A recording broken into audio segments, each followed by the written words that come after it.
दुनिया का पहला तैरता हुआ सीएनजी पंप स्टेशन कहाँ बना? तो दोस्तों बताना है कि दुनिया का पहला तैरता हुआ सीएनजी पंप स्टेशन कहाँ बना। तो ये बना है दोस्तों वाराणसी में। ठीक है, तो ये बहुत ही इंपॉर्टेंट क्वेश्चन है दोस्तों, जिसके बारे में मैं आपको कुछ जानकारी देना चाहूँगा कि आईआईटी कानपुर ने वाराणसी में गंगा नदी पर तैयार किया है ये, और ये पहला तैरता हुआ सीएनजी पंप होगा। तो आईआईटी की इक्विवेलेंट कंपनी जो है दोस्तों, एक्वाफ्रंट इंफ्रास्ट्रक्चर ने गंगा की धारा पर सीएनजी फिलिंग स्टेशन तैयार किया है। इससे क्या होगा कि डीजल से संचालित हो रही नाव जो है वो सीएनजी में आसानी से अब बदला जाएगा, जिससे गंगा नदी के प्रदूषण को कम करने में काफ़ी मदद मिलेगी। और आईआईटी के निदेशक जो है प्रोफेसर अभय करंदीकर, इन्होंने कहा है कि यह गर्व की बात है कि हमने काशी विश्वनाथ धाम में अपना ये योगदान दिया है। इसमें पेटेंट तकनीक यानी कि self adjusting fix type jetty यानी कि एस ए एफ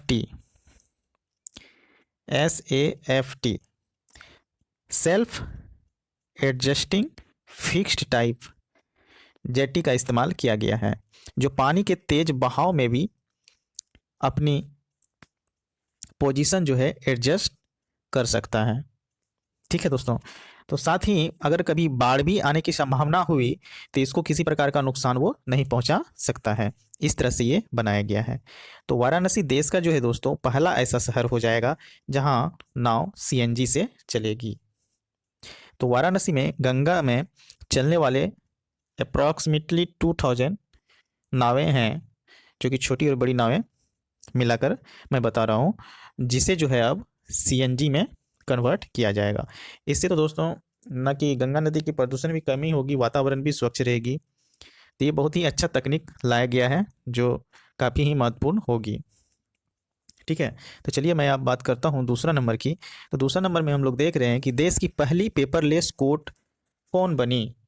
तो बताना है कि देश की पहली पेपरलेस कोर्ट कौन बनी है। ये बनी है केरल। ठीक है, तो केरल हाईकोर्ट जो है ये देश का पहला पेपरलेस कोर्ट बन गया है। अगर पूछा जाए दोस्तों कि केरल का कैपिटल क्या है, तो तिरुवनंतपुरम, और यहाँ के सीएम कौन है, पिनाराई विजयन। अगर पूछा जाए कि इसका गठन कब हुआ है, तो 1 नवंबर 1956 में। ठीक है, देखिए तीसरा नंबर क्या है। देश का तीसरा फूड प्रोसेसिंग विश्वविद्यालय कहाँ खुलेगा। तो दोस्तों मैं बता दूं आपको, ये आपका बिहार में खुलने जा रहा है, जो कि इससे पहले ऐसे विश्वविद्यालय हरियाणा के सोनीपत में है और तमिलनाडु के तंजावुर में ऑलरेडी ये खुला हुआ है, जो कि अब तीसरा जो है वो बिहार राज्य में होने वाला है। इससे दोस्तों और एक क्वेश्चन पूछा जा सकता है कि केंद्रीय खाद्य प्रसंस्करण मंत्री कौन है। तो ये है पशुपति कुमार पारस जी। पशुपति कुमार पारस जी।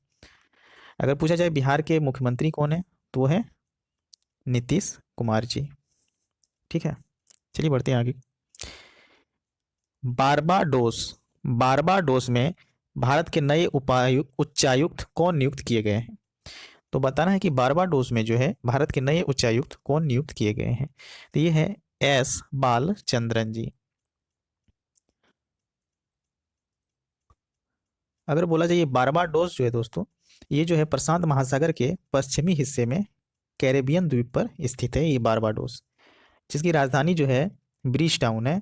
और यहाँ की अगर बारबाडोस की पूछा जाए कि कौन सी मुद्रा यहाँ पर चलती है, तो बारबेडियन डॉलर चलता है। अगर पूछा जाए यहाँ की लैंग्वेज क्या है, तो यहाँ की लैंग्वेज जो है वो इंग्लिश लैंग्वेज है। ठीक है,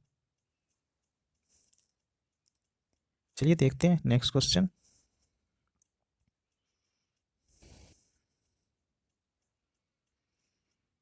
जिनेवा में होने वाले संयुक्त राष्ट्र निशस्त्रीकरण सम्मेलन के लिए अस्थायी प्रतिनिधि किन्हें नियुक्त किया गया है।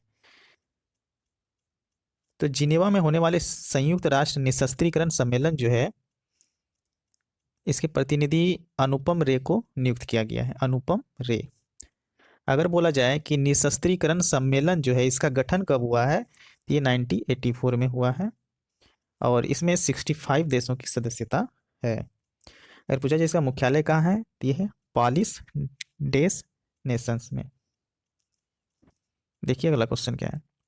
ब्रिटेन के प्रतिष्ठित सम्मान नाइटहुड और हेमहुड से सम्मानित होने वाले पहले मैरिड कपल कौन बने हैं? तो ये बने हैं जेसन और लारा। तो जेसन और लारा को जो है ब्रिटेन के प्रतिष्ठित सम्मान नाइटहुड और हेमहुड से सम्मानित किया गया है। ठीक है, देखिए नेक्स्ट क्वेश्चन क्या है। 1 जनवरी 2022 को किसने अपना 64वां स्थापना दिवस मनाया? तो दोस्तों ये मनाया है डीआरडीओ ने। ठीक है, तो डीआरडीओ ने जो है 1 जनवरी 2022 को 64वां स्थापना दिवस मनाया है। तो डीआरडीओ का अगर पूछा जाए कि मुख्यालय कहाँ है तो ये डीआरडीओ भवन न्यू दिल्ली में है और इसका गठन कब हुआ था 1958 में। ठीक है, तो डीआरडीओ के अध्यक्ष कौन है? सतीश रेड्डी जी। इन्हें भी याद रखिएगा, इंपॉर्टेंट है। अब तक भारत में कितनी जनगणना हो चुकी है? तो दोस्तों अब तक भारत में जो है 15 जनगणना हो चुकी है और ये 2011 तक की डाटा है।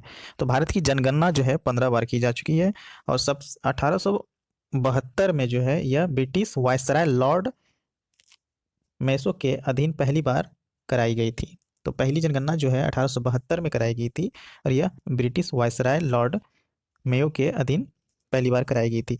इसके बाद जो यह हर एक 10 वर्ष के बाद कराई जाने लगी। ठीक है, people for the ethical treatment of animals यानी कि PETA PETA, people for the ethical treatment of animals, India ने किसे पर्सन ऑफ द ईयर 2021 चुना है? तो ये चुना है आलिया भट्ट को। ठीक है, तो दोस्तों आलिया भट्ट को जो है पेटा ने पर्सन ऑफ द ईयर 2021 चुना है।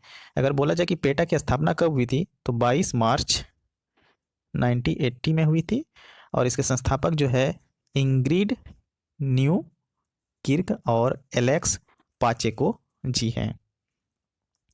देखिए अगला क्वेश्चन क्या है। The Kashmir conundrum the quest for peace in trouble land पुस्तक के लेखक कौन है? तो ये है निर्मल चंद विज जी। तो the Kashmir conundrum the quest for peace in trouble land के पुस्तक के लेखक कौन है? निर्मल चंद विज जी। ठीक है, तो इन्हें आप लोग याद रखिएगा। तो दोस्तों आज के लिए बस इतना ही। तो आज का सेशन आप लोगों को कैसा लगा प्लीज़ कमेंट करके बताइएगा। अगर अच्छा लगा तो प्लीज़ वीडियो को लाइक कीजिएगा, चैनल को सब्सक्राइब कीजिएगा और ज़्यादा से ज़्यादा शेयर कीजिएगा। दोस्तों थैंक यू, धन्यवाद।